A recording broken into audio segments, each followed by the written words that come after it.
მასწავლებლის სასერტიფიკაციო გამოცდები ფიზიკაში 2023 წელი ამოცანა ნომერი 7.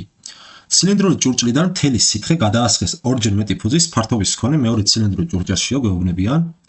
მაგით დავწეროთ ესე იგი რა გვაქვს მოცემული. მოცემული გვაქვს. თავიდან ესე იგი ქონდა S1 უდრის S ფართობის მქონე ჭურჭელი და თუ ორჯერ მეტი მქონე ცილინდრულ ჭურჭელში ფუძის მქონე ცილინდრულ ჭურჭელში გადაასხეს, მაშინ ფუძის ფართობი ორჯერ გაზრდილი და შესაბამისად S2 იქნება 2S. შემდეგ პირველი ჭურჭლის ფსკერს სითხე აწვებოდა F ძალით და ახდენდა P წნევას.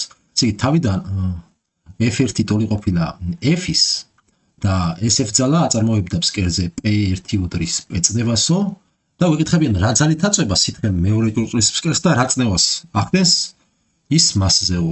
კი ბატონო, ესე იგი ჩვენ ვიკითხებიან ამ F-ს რა მოვიდაო F2 და P-ს როგორ შეიცვალაო, P2-საც ვიკითხები. კარგით, ესე იგი ავიღოთ რაღაც ცილინდრული ჭურჭელი. ასე ავიღოთ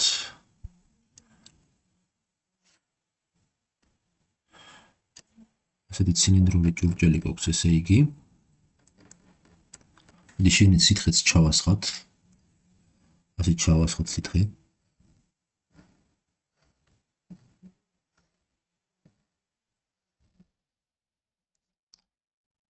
ასე გადამიჩემო და ახლა მოდით დავუშვათ, ეხლა აი მის სიმაღლე იყოს რაღაც H1 იქნება მის სიმაღლე.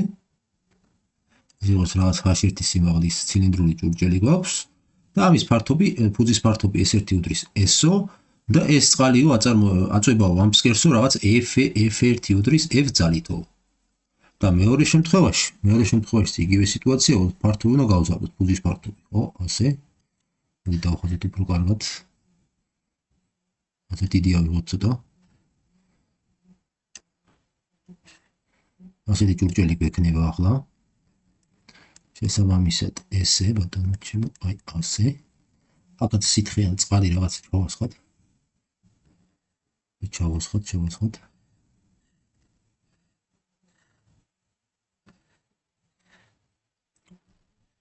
ესე იგი ამის მეორეს, ეს არის პირველი შემთხვევა, დავარქვათ დასახელი, ეს არის პირველი შემთხვევა, ეს არის მეორე შემთხვევა.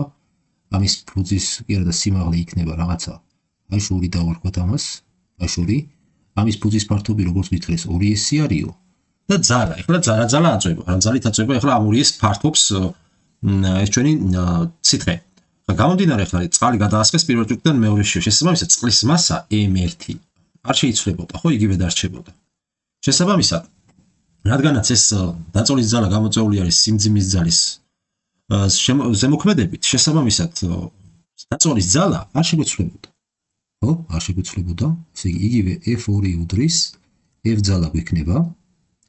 ხო, რაც შეეხება ფართის ერთეულზე მოსულ ძალას ფსკერზე, ანუ წნევას, P1 ვნახოთ რის ტოლი იქნება, P1 ტოლი იქნება F1 შეფარდებული S1-თან, ხოლო P2 ტოლი იქნება F2 შეფარდებული S2-თან. აქედან მოდით აბა ეხლა ერთმანეთს თუ გავყოფთ რა გამოგვივა, ეხლა მოდით P1-ს თუ გავყოფთ P2-ზე, ეს ტოლი იქნება F1 S2, ხო, შეფარდებული F2 S1-თან.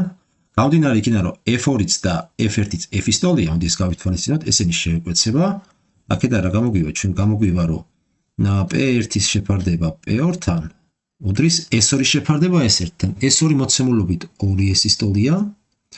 S1 ქვემოთ ნიშნაში რაც გვაქვს S-ის ტოლია, S-ენი შეგვეკვეცება და აქედან რა გამოგვდის?